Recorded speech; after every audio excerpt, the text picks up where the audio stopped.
Thank you all for joining again. He's sitting here with Pastor Rob, and so we're going to talk a little bit on one of the major topics that's affecting, I think, all people in all walks of life. And so I kind of wanted to talk about what does it mean in context to making a choice to or not to when it comes to a vaccine or a medicine, and what is your stance as far as, honoring God and following His Word in that aspect? I refuse to be injected with the product that comes from an aborted child. And for those of you who are saying, well, what about all the other medicines? You don't know me very well, because I'm not taking those either.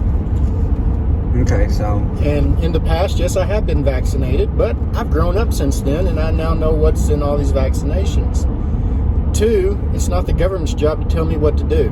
Okay. Read the Constitution of the United States. And if you don't like that one, read the Bible. I belong to Christ, and He's the one that tells me what to do. So what's your presupposition? What's your view on where that comes from? Like, biblically, where do you get that stance? Which stance? Which part? As far as not taking those type of medications or not wanting to partake in that. It goes back to the belief that every human being has a right to live. Am I so pro-life that I don't believe in capital punishment? I do believe in capital punishment. A child doesn't have a choice. A child is forced into this. Someone who commits a major crime had a choice. Right. You can commit the crime or not commit the crime. It's that easy.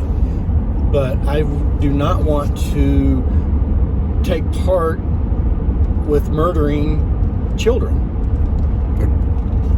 Agreed. So I think that when we look at the research, and everybody's looking at all of these different pharmaceutical companies, looking at the research behind it, I think one of the things that gets lost in translation is that there are companies that are legitimately selling human remains to these outsourced companies.